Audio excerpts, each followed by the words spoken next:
Hello COVID kids, it's Suzanne, otherwise known as Mad Ann, and I am out here partaking in the social distancing and fresh air and sun cure today.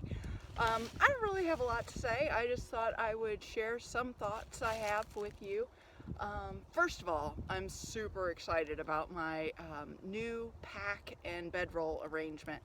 You've probably heard me already raving about my new pack from Shelly Geyer, and I'm going to show that to you in a minute.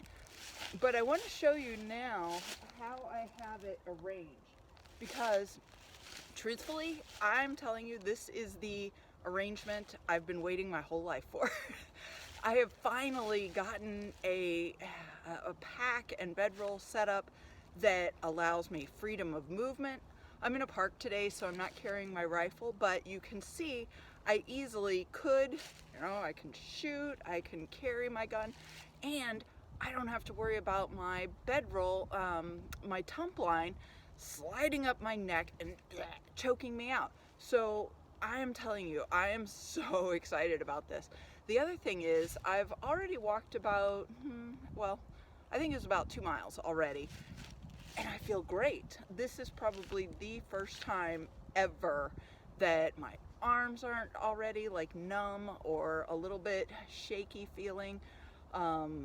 Everything just is riding perfectly, and I really think it's because anybody who does backpacking of any time period knows the weight, the higher the weight is, the better it is. Gosh, I can't explain that better, but that you get my point.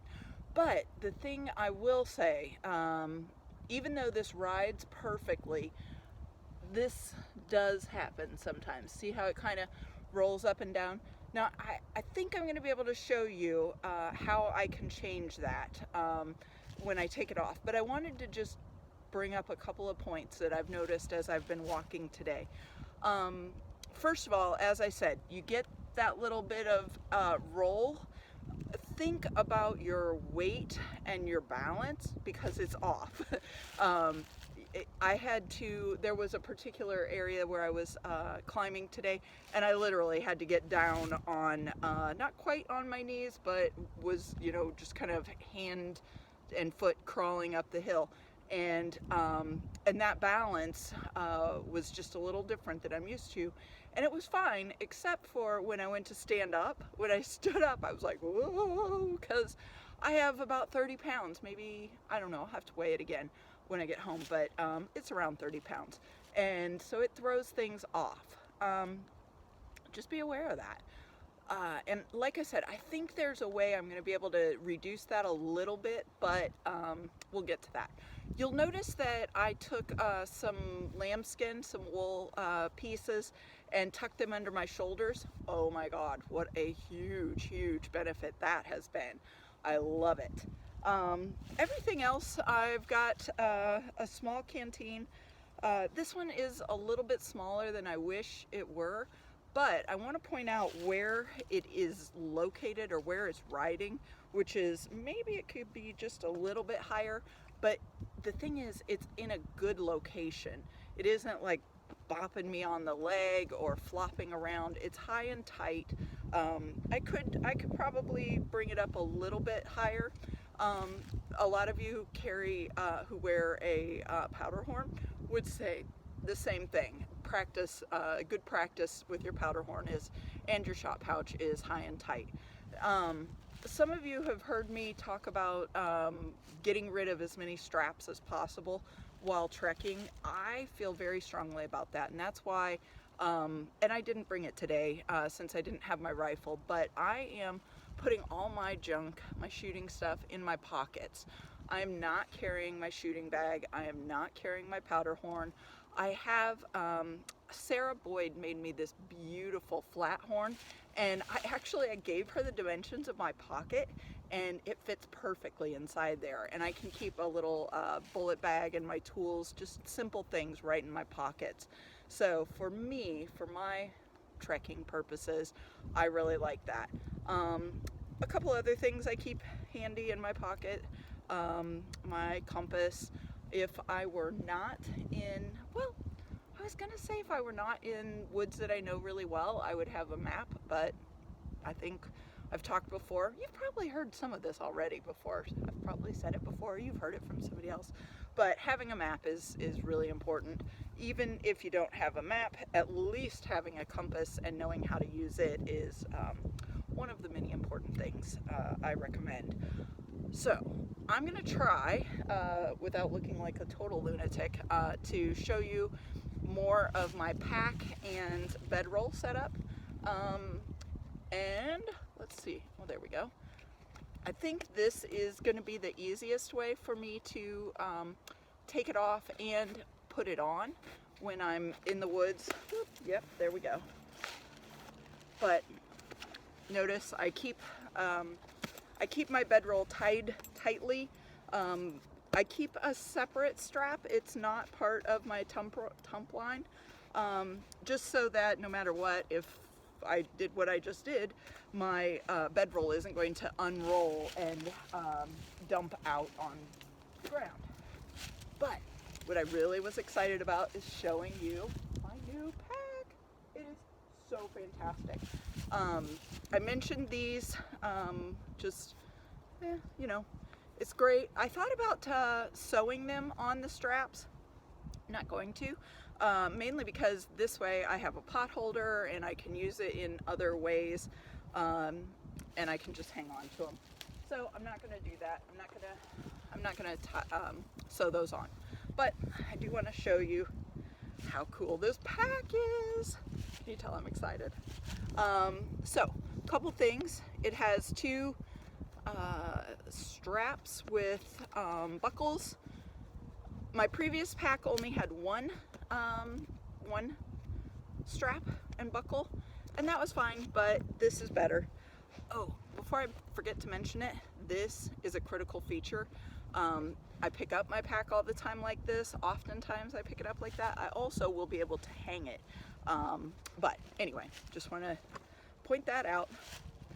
I have not fully decided on how I'm going to use this thing yet, but she put these awesome little slit pouch pocket area there where I could take things like this and just tuck them in there.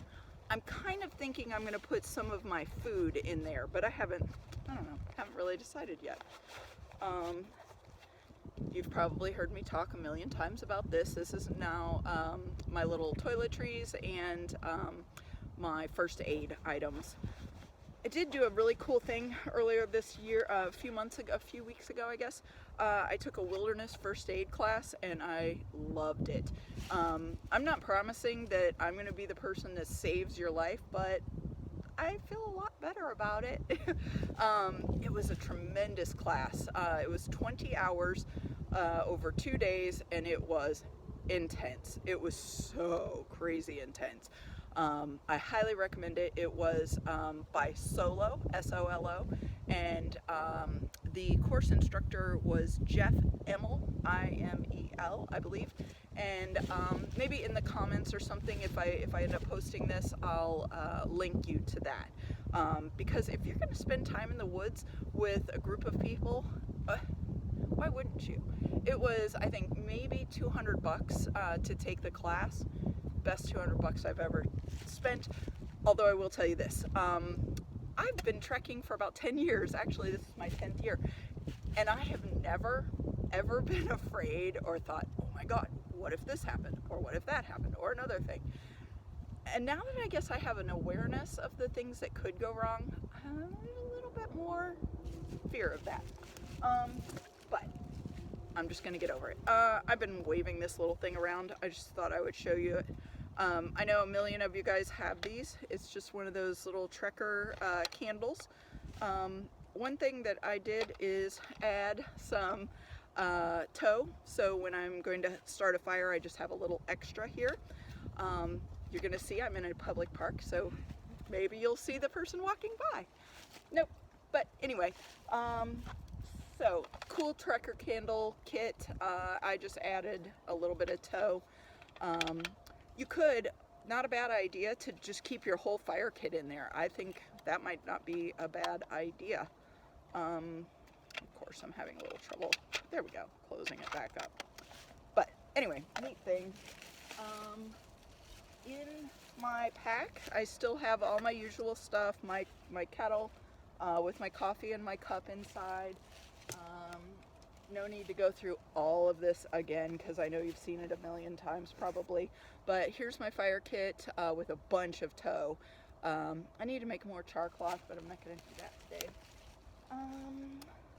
Something I added to my pack, again, probably as a result of that wilderness first aid class. It's kind of a cool little ditty. It's a whistle. It's a deer antler whistle. If I wanted to, I could make it whistle really loud. It's pretty neat. Like I said, I'm not going to get everything else out of here because you've seen it a million times, but I do want to demonstrate another super cool thing. Shelly made me this little small pocket here where I can keep my journal. Paul McClintock made this and I adore it. Something to think about in the woods, and again, this is based on kind of that first aid class I took. A couple of things I've added to my journal that I have never had before. It's on the last couple pages and it's a permanent thing. So in the event that something catastrophic or terrible, or even not terrible, but maybe I just need to think harder about what to do, I have a patient assessment system in there.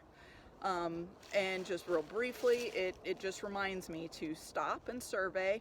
Am I safe? Is everyone in the group safe? What's the mechanic of injury, the MOJ?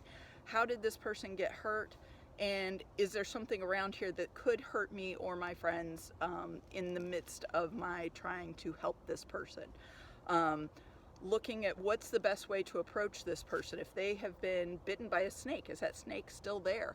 If they fell down, one of these hills and they took a pretty bad tumble, am I gonna fall down too? Just something simple to think about. And then doing a patient survey, approach, assess, are they alive, hopefully? Are they conscious? Do they have their airway blocked? Can they breathe? I'm not going to bore you with all of this, but it's so cool. And to just have it in my journal so that in the worst case scenario, I don't have to think about it.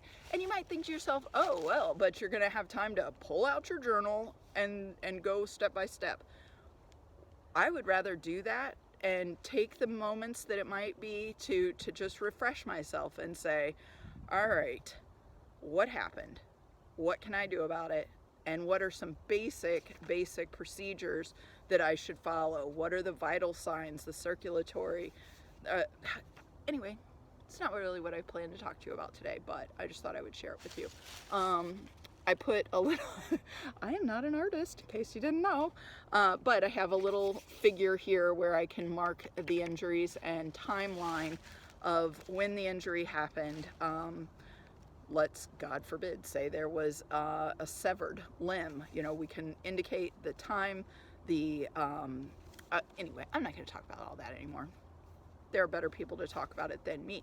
But I also created a page where I can note the vitals on here, and I could just rip that page out and take it with me in the event of an emergency. Something else I put in here that you guys probably already do this and you already know all of these, and you wouldn't need to put them in there, but I put all these little tracks so that when I'm walking and I see something, if it doesn't just immediately pop to mind, I can look. The one I'm interested in right now, bear. Yeah. Not today in these woods in Indiana, but in a few weeks, we're gonna be in bear country. So I just like to recognize that. Also, again, these are things you know, but leaves of 3, let them be. In this age of toilet paper hoarding, this is not the leaf you want to use. Anyway, so Spirit and Fortitude, the Journal of a Lady of the Woods. I think that's probably really all I have to share with you today. I just figured with this social distancing thing going on, we all need to do a little something to entertain ourselves and others, I guess. So I'll make a video or two here and there and share them with you. And if it's interesting and you like it, let me know and maybe I'll do more. I don't know. It's not like I don't have something to say. I always have something to say. You know that. It's just how important is what it is, what I have to say. Does it matter? Probably not. Anyway, just saying hello and goodbye. Have a great week of social distancing, quarantining, being a COVID kid, or whatever you are. Be well, my friends. Be well.